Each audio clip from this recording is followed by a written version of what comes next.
Welcome back to the show, everybody. Now we're going to take a deeper look at one of the games that had the coolest showing at the Microsoft conference this year. This is We Happy Few, and Guillaume here is creative director on the game. That's right. Thanks for having us on the show, Thanks for coming by. First of all, congratulations on your big showing at the Microsoft conference. Thank you. It was a career-defining moment for me. Must be pretty cool, and the demo was awesome, so I'm super excited to see more of this game. But to catch people up, what is We Happy Few? It's a 1960s dystopian universe in where everybody's high on this drug called joy to be happy all the time and forget their past. And as we're going to see here in the opening, these are the opening minutes of the game. Okay. Your character, Arthur, is just about to go off the joy because he remembers something by doing his daily job.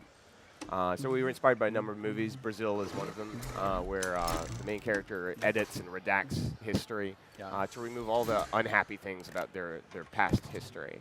And then he's going to see something that is going to make him remember something in his past. And that's going to spark a decision on whether to stay on the drug or to go off the drug. And it's a bit of a discovery process that we wanted to kind of introduce the player to the world in terms of the narrative, to kind of give the context of who your character is and what's his role in the world. So you can kind of see the reaction right here. So Arthur's seen something about himself and his brother Percy, and the first thing that he does is he reaches out for the pills. So joy is this pill that makes people artificially happy, and it also alters their perception of reality in the game. And by taking or not taking it, the player's making a conscious choice as to whether they want to see the world for how it really is, or see it through the lenses of the drug itself. Sure. Wow, so that's a very, very cool premise to start us off with here. And I should note, we are playing this live, so this is just the opening moment of the game, right? That's correct. Yeah, and this is real live footage. You can even see the build number at the bottom of the opening moments of the game that we showed at Microsoft at the press conference on Monday. You were telling me right before we got started, there should be a little bit extra content in here that we didn't see at the stage demo? We'll have time to go out in the world, and we'll have time to show and show a little bit of the gameplay and the decisions that happened earlier on in the game. We had to shorten the demo a little bit for the Microsoft press conference because we had a very specific time slot to show it in.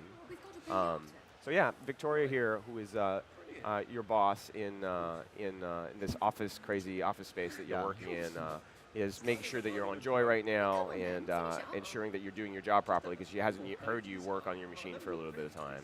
And she's just told us that, there's a piñata party, birthday party for one of your coworkers that you need to attend later on in the day. And I don't remember from the demo, is the player character voiced? That's correct. Okay. Arthur does speak. He's not your typical superhero dude who is capable of doing everything. He has a lot of quirky humor to him, and he's not always certain about what he's going to do. Our art director Whitney inspired herself from Adrian Brody, actually, in terms of the physical look and the general feeling of the character that we wanted to create. Again, wanting to create an atmosphere and believable characters, we wanted to start with a character that wasn't a superhero to start with, so that there could be a character arc and a progression for that character as they went through the game. So. All right, so you've been explaining sort of like the premise and the setting, characters. But what's the gameplay like? Well, we're going to dive into the gameplay in a couple of minutes, so you guys will be able to see it a little bit better. But you can see some of the elements that come up here. So we have a quest system. You can actually find things in the environment and discover things in the environment that will lead to quests and additional journal entries to give you a little bit of background information about the world. As we'll see when we get out in the world in a couple minutes, the world itself is procedurally generated when you come out. It is different every time. So this is not a for the faint of heart experience. Okay. It's definitely a game that will be pretty challenging to the players who are playing it. There's a reason we kill the player in every trailer that we've released. You can see here Arthur's in a separate office, and this is actually a picture of him from his office roommate who wants his office and is kind of devilized, Arthur. So the world is charged with micro stories that we've littered around the environment. This is something that we took from our Kickstarter backers. We went on Kickstarter 1 year ago during E3. And we've been working in a close beta with the Kickstarter backers for 12 months. And this is one of the feedback that they gave us. Is they said, Guillaume, we like the gameplay, but we want you to put more story in the world. We want to explore the world. We want to know and understand how the world got to be the way that it is. So that's a little bit the big changes that you're seeing happening in the game in the last 12 months. We see a glimpse of something disturbing happening in this room. Yeah. So one of the characters who was in this room was, not feeling, also great. So the doctor came to visit him to give him, a little bit of an injection of joy. And as you can see, as soon as the drug hits, he's happy. This is Uncle Jack. Uncle Jack is omnipresent everywhere in our world. He's this happy, creepy guy that we shot in live action. We have 34 different episodes of him on different shows. And he kind of represents the whole psychology and mentality of the world that the people are in when you're actually in the world. So when I hear, I love, this scene is awesome. This is one of my favorite scenes of all the E3 press conferences this year.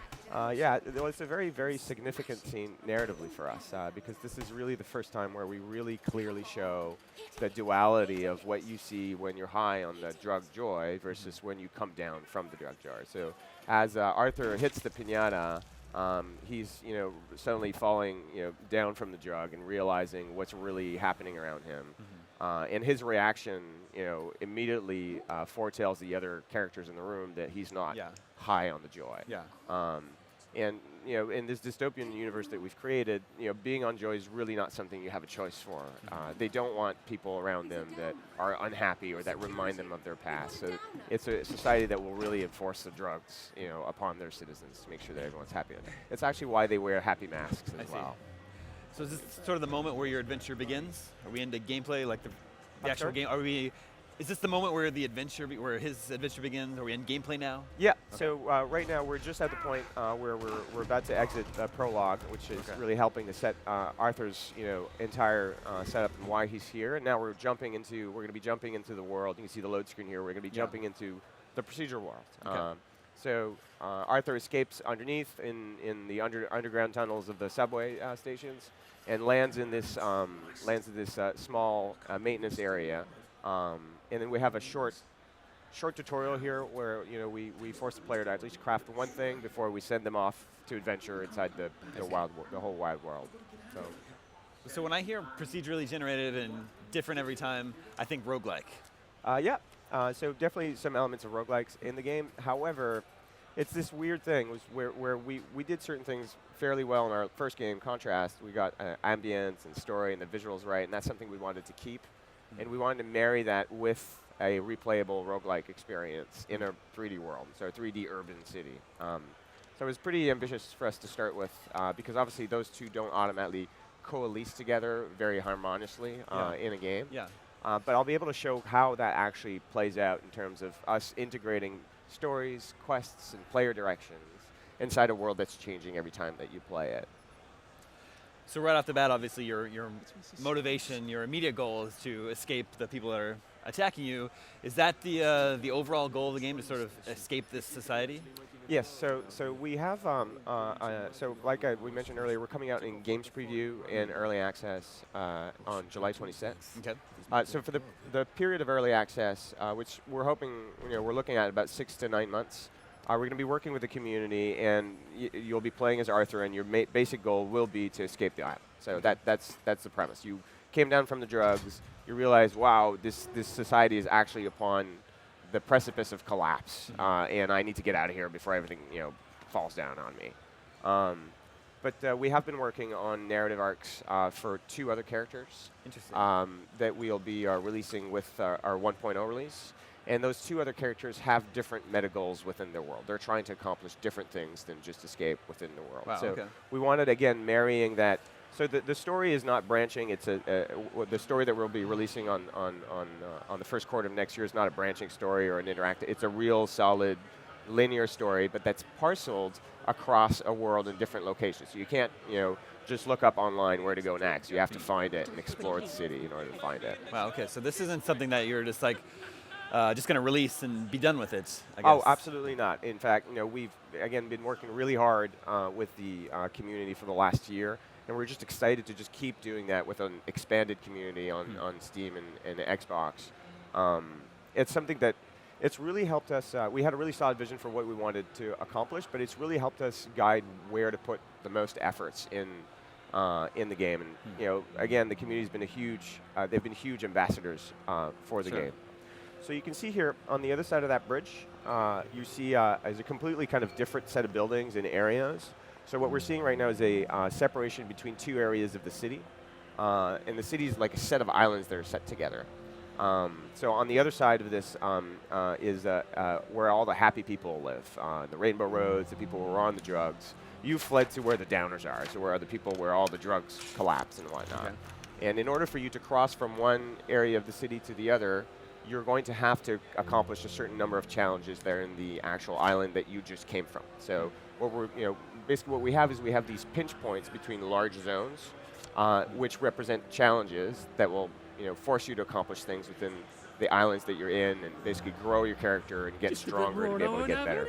Yeah, so we just took Joy here. Okay. You can see the double rainbow. All the way. So the drug is a very preponderant component of the game. In this instance, in this area, this is a non-lethal takedown example, but in this area, it doesn't make as much difference. You can see on the top left of the HUD right now, we have the meter that's showing you how long you're going to be on the Joy for.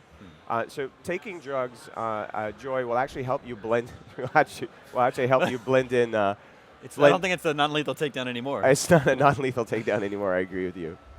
So taking the drug will actually help you blend in the happy area, or where the people who are on pills are. But it comes at a cost. So it's a short-term gain to avoid suspicion. To a midterm loss. So now that we're crashing, you can see we're starting to get hungry. It's going to drain our survival needs within the world. So yeah, we're blending a lot of different elements, but at the core of it, this is a survival game where you have to take care of your hunger, your thirst, and your health, while you're out exploring the world and accomplishing tasks within it. So I explained the procedural world before. This is a special tile. As an example, there's a quest that triggered when you got to it. There's these wellies that are out harassing this poor wellie that's in the middle. And as you approach the tile and you discover a new area in the city, what we do is we're unfolding both story and quest and additional mission objectives for you to accomplish. And some of them will be part of your main some of them will be part of your main objectives of escaping, and others are optional side quests that you find that will have a risk-reward associated with them. And the important thing to remember is we have a large superset of these tiles. So every time that you play, you're not going to count. The bridge moment we had earlier on might be different. These encounters might be different. We're really trying to create an experience that celebrates replaying the game. And how long does the typical playthrough last? So the game that we're assembling and finalizing for assembling on early access and game preview is running about 5 to 7 hour long for one successful playthrough. Okay. So that means counting. We're assuming players are going to die a few times while they learn the rules. We're figuring the overall play time will be between 6 and 9 hours when we come out. And what we have been very careful in this instance is that you can see the character here just barf some modeling back into a power cell. This is actually one of the keys to actually crossing the bridge that we saw earlier. So we're looking at the map here to position ourselves. But yeah, we're talking about 6 to 9 hours of gameplay, I think, for the average person playing the game. But then I guess I'm just trying to understand, like, if you die, where do you start again, and then is everything mixed up? Yeah. So if you die in the game, there is permadeath. You will start over from the beginning of the game. And again, this bridge probably will be a different challenge for you to cross through the first island. You'll have different puzzles to accomplish in the island that you came from. We were very careful, though. I liked Don't Starve a lot, but I got really frustrated when 30 hours in, you have one moment of inattention and you die. So when we designed the mechanics, we wanted to keep that hardcore, tense nature of knowing that, if you die, that's it. You're going to have to restart. But because the play sessions are fairly long, 5 to 7 hours, we've built the game in a way. So we've just crossed the joy detector here without being high on joy. Wow. But yeah, we've been careful about couching it so that if you lose a combat encounter and your health drops to 0, you're not going to die right away. You're going to fall down unconscious for a short period of time, and then you're going to enter the dying state. So you always have a short time period in which to recover when you make a mistake. So dying in the game really involves you making a strategic mistake, like going into combat without any healing or bandages on yourself, and then losing a moment-to-moment, making a moment-to-moment mistake. And compounding those two will cause you to have to restart your game. So our hope is that once we get out in early access, players are going to die a couple of times, they're going to experience a couple of different worlds, but they're going to get to a stage where they understand how to strategically tackle the game well enough to coast through an entire play session. So when you say 9 hours for the whole, to experience the whole thing, are you including dying a few times? Yes, so I'm saying like 5 to 7 hours for one successful playthrough, Okay, right? So add a couple of times. You being a pro player, might finish in 5 hours. Okay. Again, it's hard to have exact numbers on how long these things last. So you can see exactly what I was talking about earlier. Sam just lost a combat encounter, and now he has a very short period of time in which he can recover. So he's going to get away from the people here, and he hopefully has some bandages. So we do give you a little bit of a grace period here, where if people were angry at you, they'll leave you alone for a short period of time, where you can actually start healing yourself and recover. So. Wow. Well, unfortunately, we're almost out of time here, but I'm really super stoked to see and play more. What's cool is that we've been playing this game for 20 minutes, and I keep seeing new things happen just over and over again, and you don't see that very often in a game. Usually it has like a core set of things that it does over and over again, and here I'm still like, what is that? What's that guy doing? Where are we going now? Anyway, we happy for you. I'm super stoked to find out more. It's coming into early access and game preview soon. Exactly. On July 26th is the release date. And then you're aiming for your 1.0 official launch early next year. That's right. Early next year. All right, Guillaume, thank you so much for coming by the show. No, thanks to you for having us. Stay tuned. E3 2016 is almost over, but we still have a few games left to show you here on IGN Live after this.